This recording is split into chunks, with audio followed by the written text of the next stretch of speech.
नमस्कार दोस्तों, स्वागत है आप सभी लोगों को वापस मेरे YouTube चैनल पे आने के लिए। और आज एक बहुत ही हॉट और इंटरेस्टिंग टॉपिक हम डिस्कस करने वाले हैं कि क्या आपके पास जो एसआईपी चल रही है म्यूचुअल फंड में, इक्विटी म्यूचुअल फंड में, क्या आप उनको बंद करना चाहिए या क्या जो पैसा लगा हुआ है वो निकालना चाहिए। क्योंकि काफ़ी इन्वेस्टर बोल रहे हैं कि हमारा 1 साल 2 साल का रिटर्न अच्छा नहीं दिख रहा है। ये इस सिचुएशन में क्या करना चाहिए।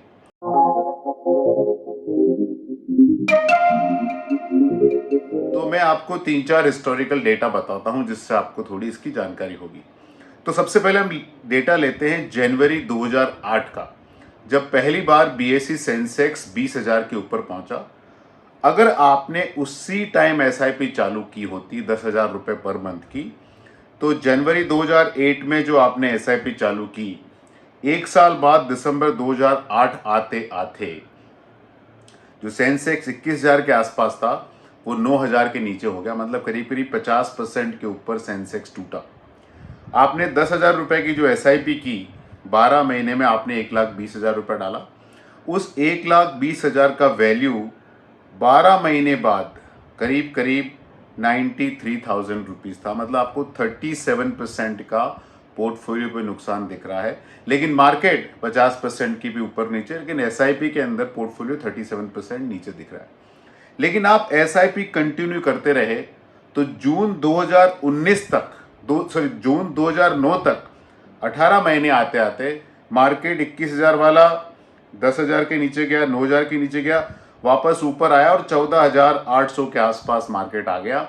लेकिन जो आपने एसआईपी चालू की 21,000 पे, उससे तो मार्केट अभी भी करीब 30% के आसपास नीचे था। लेकिन आपका जो 1,80,000 का पोर्टफोलियो है उस पे आपको 18% का एब्सोल्यूट गेन दिख रहा है। उसका रीजन क्या है कि जब आपने 21,000 के लेवल पे सेंसेक्स पे चालू किया एसआईपी, तो पहले महीने में आपको 0.49 यूनिट आए। लेकिन अक्टूबर, नवंबर, दिसंबर, जनवरी, फरवरी, मार्च, इस पीरियड में मार्केट 10,000 के नीचे रहा, तो 0.49 की जगह आपको एक से भी ज्यादा यूनिट आया। मतलब डबल क्वांटिटी ऑफ यूनिट आए। तो एसआईपी का खूबसूरती क्या है कि जब मार्केट नीचे गिरता है तो जो आप यूनिट खरीदते हैं वो ज्यादा आ जाते हैं। और उसकी वजह से क्या हुआ कि मार्केट 21 से 15 के नीचे है, अभी भी 30% के आसपास नीचे है, लेकिन आपके पोर्टफोलियो का वैल्यू 18% एब्सोल्यूट टर्म में ऊपर है। फिर आप कंटिन्यू रखें अपनी एसआईपी, तो जो मार्केट 21,000 का था वो वापस नीचे गया, वापस ऊपर आया। अक्टूबर 2010 तक आते थे वापस 21,000 के लेवल पे गया, लेकिन वापस बाजार गिरा। 19 हुआ, 18 हुआ, 17 हुआ, 16 हुआ, 15.5 के आसपास भी आ गया। और वापस जाते जाते फेब मार्च 2014 में, मतलब 6 साल बाद वापस मार्केट उस लेवल पे आया 21,000 की। उसके बाद 21,000 के नीचे मार्केट कभी भी नहीं गया। और उस पूरे पीरियड में अगर आपने कंटिन्यू बेसिस पे पैसा डाला तो आपका 74 मंथ में 7,40,000 रुपए गया और उसका वैल्यू उस दिन 9,30,000 के आसपास था। तो एब्सोल्यूट टर्म में आपका 26% पैसा बना, जबकि मार्केट एक्चुअली 6 साल में 21,000 से ऊपर नीचे होकर वापस 21,000 के लेवल पे आया। तो अगर मार्केट में रिटर्न खराब आ रहे हैं एसआईपी के अंदर, तो उस टाइम एक्चुअली पैसा निकालने का समय नहीं है, एक्चुअली पैसा और डालने का समय है। ये तो हमने डेटा बता दिया आपको, ये 2008 के पीक में चालू किया हुआ। फिर दूसरा बहुत ही interesting data White Oak AMC ने निकाला है। उन्होंने मिड कैप इंडाइसेस पे डेटा प्रोड्यूस किया है कि 2006 में अगर आपने एसआईपी चालू की मिड कैप फंड में, तो एक साल 2007 तक आते आते आपका 1,20,000 रुपये, 10,000 रुपये पर मंथ डाला हुआ का वैल्यू करीब करीब 1,70,000 के आसपास हो गया। मतलब एक्स आईआरआर 86% के आसपास आ गया। फिर आते हैं हम 2009 में, उसके 3 साल बाद, तो टोटल आपका 4 साल का इन्वेस्टमेंट हो गया। आपने 2005 में चालू किया मिड कैप में एसआईपी, 2006 में 1 साल हो गया, 1,20,000 का 1,70,000 हो गया, एक्स आईआरआर 86% बन रहा है। अब आते हैं 2009 के अंदर, मतलब 4,80,000 आपका टोटल अमाउंट चला गया इन्वेस्टमेंट का। उस पोर्टफोलियो का वैल्यू 3,35,000 रुपये हो गया। मतलब आपको 21% एक नेगेटिव एक्स आईआरआर दिख रहा है अपने पोर्टफोलियो पे 4 साल इन्वेस्टमेंट करने के बाद भी। अगर उस टाइम आप पैनिक हो जाते हो तो कितना बड़ा नुकसान होता आपको बताता हूँ। वही 2010 तक आते आते इमीडिएटली 1 साल बाद आपने 4,80,000 रुपये डाला 4 साल तक, 2009 तक, 2010 तक आते आते आपकी SIP कंटिन्यू रही, तो आपने 1,20,000 रुपया और ऐड कर दिया, मतलब 4,80,000 आपका इन्वेस्टमेंट 6 लाख हो गया।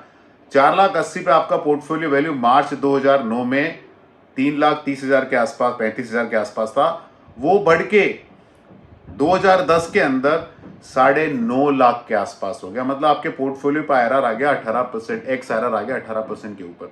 उसके बाद 2013 में 3 साल बाद टोटल इन्वेस्टमेंट 9,60,000, पोर्टफोलियो का वैल्यू 13,60,000 के आसपास, एक्स IRR आ रहा 8.5% के आसपास। खराब नहीं है लेकिन इतना अच्छा भी नहीं दिखता। लेकिन वही आपने थोड़ा वेट किया और 2014 के आसपास आ गए, 15 के आसपास आ गए, तो आपका टोटल इन्वेस्टमेंट 12 लाख के आसपास हो गया, मतलब 10 साल का आपका SIP का हो गया। 12 लाख रुपया डाला, उस 12 लाख का वैल्यू 29 लाख रुपीस हो गया, मतलब पोर्टफोलियो का वैल्यू एक्स IRR 17% हो गया। मतलब 2013 में 9,60,000 का वैल्यू था 14 लाख के आसपास। उसके बाद 2 साल आपने SIP कंटिन्यू की, 2,40,000 रुपये डाला, लेकिन पोर्टफोलियो कितना बढ़ा, 13.5 लाख से बढ़ के करीब करीब 30 लाख के आसपास हो गया, क्योंकि डाउन मार्केट में भी आपने अपना SIP कंटिन्यू रखा। वही पोर्टफोलियो 2020 तक आते आते, मतलब 2020 तक 15 साल हो गए, 18 लाख रुपए आपने डाल दिया 10,000 पर मंथ के हिसाब से, तो 18 लाख का वैल्यू 36 लाख है। मतलब 10 साल 15 साल SIP करने के बाद 18 लाख का वैल्यू 36 लाख है। पोर्टफोलियो का एक्स IRR 9% के नीचे है। और आप क्या करें यार, SIP के अंदर रिटर्न नहीं आ रहा, मार्च 2020 आपने देखा, लेकिन आप घबराए नहीं और कंटिन्यू रखे अपनी जर्नी। तो आज 2023 के अंदर आपका 18 लाख जो डाला हुआ है, आपने उसमें 3,60,000 रुपया और ऐड कर दिया, मतलब 21,60,000 आपके पोर्टफोलियो का इन्वेस्टमेंट हो गया। और जो पोर्टफोलियो 31 मार्च 2020 को 36 लाख दिख रहा था, वो पोर्टफोलियो वैल्यू अभी करीब करीब 1 करोड़ के आसपास दिख रहा है। और जो मार्च 2020 को आपके पोर्टफोलियो का एक्स IRR 9% के आसपास दिख रहा था, वो पोर्टफोलियो का एक्स IRR आज की तारीख में आपको 15.2% के आसपास आ रहा है। तो SIP के अंदर ध्यान रखें, जब भी खराब बाजार आवे ज़्यादा इन्वेस्ट करें। SIP के अंदर good returns are good return, but bad returns are great return, क्योंकि वहां आप जो यूनिट खरीदते हो उसकी क्वांटिटी बढ़ जाती है। ये वीडियो सिर्फ और सिर्फ एजुकेशनल पर्पजेस के लिए है। SIP करनी है नहीं करनी है, कितनी करनी है, कंटिन्यू रखना है नहीं रखना, आप अपने म्यूचुअल फंड डिस्ट्रीब्यूटर से कंसल्ट करके डिसीजन लें। ये सारे data past NAV past market के हैं, फ्यूचर में क्या होगा कोई गारंटी नहीं है, कोई पता नहीं है मुझे। और mutual fund investment market risk के अंडर में आते हैं। आप ऑफर डॉक्यूमेंट ढंग से पढ़ें, सबसे बड़ा रिटर्न देखने से पहले रिस्क देखें, रिस्क समझें, ये भी देखें कि कितना नेगेटिव रिटर्न जा सकता है, क्या आप उतना होल्डिंग कैपेसिटी है, तभी आप आगे म्यूचुअल फंड में इन्वेस्टमेंट करने के बारे में सोचें। फाइनली ये आपका पैसा है, आपका फ्यूचर है, आप डिसाइड करें। हम इस पूरे प्रोसेस में बहुत ही छोटे इनेबलर हैं। धन्यवाद।